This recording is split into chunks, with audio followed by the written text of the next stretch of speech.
Praise the lord. హల్లెలూయా. దేవుని పరిశుద్ధ నామమునకే మహిమ ఘనత ప్రభావములు కలుగును గాక. మన ప్రభువును రక్షకుడైన యేసుక్రీస్తు వారి శుభనామములో ఈ కార్యక్రమం చూస్తున్న ప్రియులందరికీ ప్రభు పేరిట క్రిస్మస్ శుభాకాంక్షలు తెలియజేస్తూ ఉన్నా. ప్రియులారా, యేసుక్రీస్తు వారి యొక్క పూర్వం యొక్క స్థితి, యేసుక్రీస్తు వారి యొక్క పూర్వపు పరిస్థితి మనము గమనించినట్లయితే సామెతల గ్రంథము 8వ అధ్యాయంలో 22వ వచనం నుండి కొన్ని మాటలను మనము జ్ఞాపకం చేసుకుందాం ప్రియులారా. అక్కడ ఈ ప్రకారంగా వ్రాయబడి ఉన్నది. చూడండి, పూర్వకాలమందు తన సృష్టారంభమున తన కార్యములలో ప్రథమైన దానిగా యెహోవా నన్ను కలుగజేసెను. అనాది కాలం మొదలుకొని మొదటి నుండి భూమి ఉత్పత్తి అయిన కాలం మొదలుకొని నేను నియమింపబడితిని.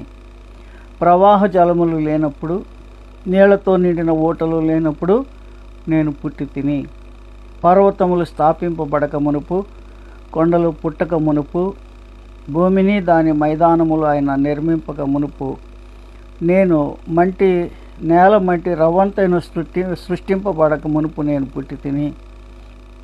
చూడండి, ఇక్కడ ఆయన ఆకాశ విశాలం స్థిరపరిచినప్పుడు, మహాజలముల మీద జలముల మండలం మీద నిర్ణయించినప్పుడు నేను అక్కడ ఉంటిని.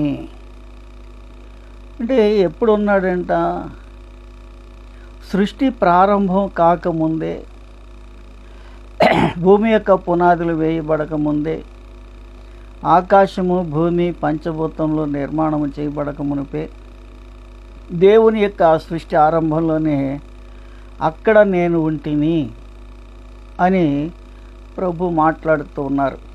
అనగా ప్రభు ఎక్కడున్నారు? ఇప్పుడు మహిమలో అదృశ్య దృశ్యంలో అదృశ్యముగా కనబడుతూ ఉన్నాడు. కాబట్టి ప్రియులారా, ఈ సృష్టి ప్రారంభం నుండి మానవ జాతి నిర్మాణము నుండి పాపము లోకములో విస్తరించడం వలన ఆయన శరీరధారిగా పుట్టవలసి వచ్చినటువంటి అవసరం వచ్చింది. కాబట్టి యేసు ప్రభు వారి లోకంలోనికి శరీరధారిగా వచ్చాడు. ఎందుకంటే నశించిపోయిన దాన్ని వెదకి రక్షించటకు మనుష్య కుమారుడి లోకమునకు వచ్చినని చెప్పి వ్రాయబడిన రీతిగా మానవ జాతి నశించిపోతూ ఉన్నది. పాప పంకిలమైపోయి, పాపముతో నిండిపోయి, దేవునికి దూరం అయిపోయి, దురావస్తులలో దేవునికి వ్యతిరేకమైనటువంటి ప్రతి కార్యక్రమంలో కూడా పాలిభాగస్తులు అవుతూ, దేవునికి ఆయాసాన్ని కోపాన్ని కలుగజేసి, దేవుడు సృష్టించినటువంటి పరలోక రాజ్యానికి దూరం అయిపోయిన మానవాళిని మరలా తన యొద్దకు చేర్చుకోవాలనేటువంటి కోరిక. అందుగురించి యోహాను సువార్త 3:16 మనం చదువుతాం కదా. దేవుడు లోకమును ఎంతో ప్రేమించెను, కాగా తన యందు విశ్వాసం ఉంచి వాడు నశింపక నిత్యజీవం పొందినట్లు ఆయనను మనకు అనుగ్రహించెను. అనక అనుగ్రహము అంటే మనం అడగక ముందే దేవుడు మన కొరకు ఇచ్చినటువంటి గొప్ప బహుమానం. ప్రియులారా, మానవుని పట్ల దేవునికి ఉన్నటువంటి తలంపు చాలా గొప్పది. మనం ఆ తలంపుని, ఆ ఆలోచనను మనం అర్థం చేసుకోవాలి. దేవుని యొక్క ఉద్దేశాన్ని మనం అర్థం చేసుకోవాలి. దేవుని ప్రేమను అర్థం చేసుకోవాలి. ప్రేమ అనేటువంటి లోకమునకు అనుగ్రహము లేదా క్రిస్మస్ అనే మాటకు ప్రేమించుట లేదా బహుకరించుట, అనుగ్రహించుట.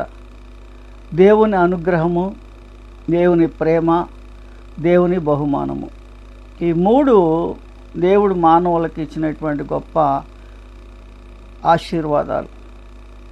ఆయన ప్రేమను మనం పొందుకోవాలి. ఆయన కుమారుని ద్వారా రక్షణ పొందుకోవాలి. ఆయన అనుగ్రహం పొందుకొని నిత్య జీవానికి మనం వారసులము కావాలి. కాబట్టి ప్రియ దేవుని బిడ్డలారా, క్రిస్మస్ అనేటువంటి మాటకు అందులోనే ఉంది, క్రీస్తును ఆరాధించుట అని.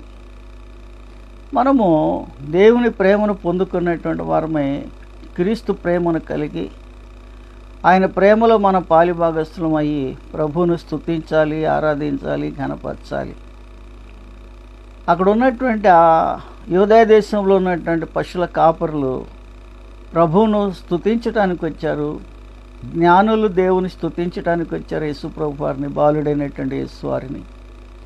అలాగే మరి దేవదూతలు కూడా పరలోకము నుండి భూలోకాన్ని దిగి ప్రభువును స్తుతించినట్లుగా మనము లేఖనాల ద్వారా చూస్తాం. ప్రియులారా, మంటిఘటమైనటువంటి మనలో దేవుడు తన మహిదైశ్వర్యమును నింపి ఆయన కృపకు మన అనుగ్రహము పాత్రలము కావాలనేటువంటి తపనంతో దేవుడు మనకు ఆ కుమారుడైన యేసుక్రీస్తు అనేటువంటి నామకరణం కలుగజేసి ఆయన మనకు అనుగ్రహించాడు.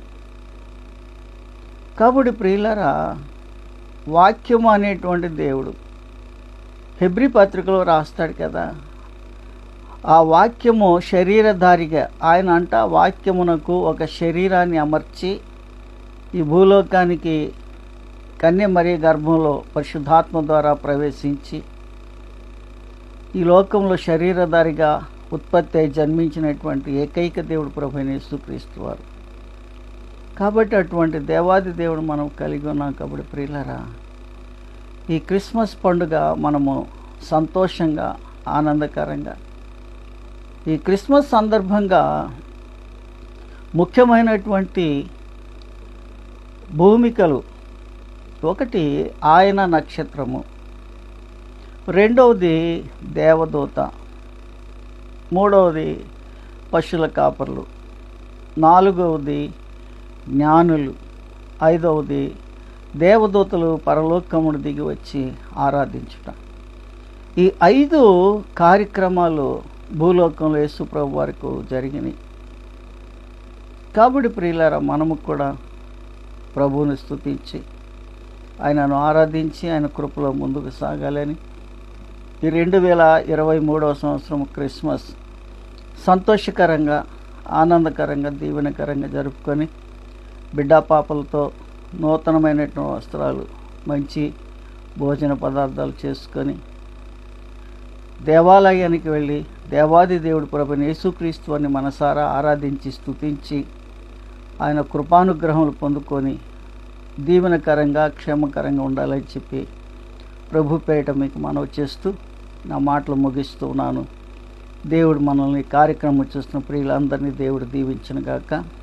తండ్రి, కుమార, పరిశుద్ధాత్మ దీవెన నిత్యము సన్నిధి సమాధానం మనకు, మన కుటుంబాలకు, మన క్రైస్తవ సమాజానికి సదా తోడై ఉండి నడిపించునుగాక.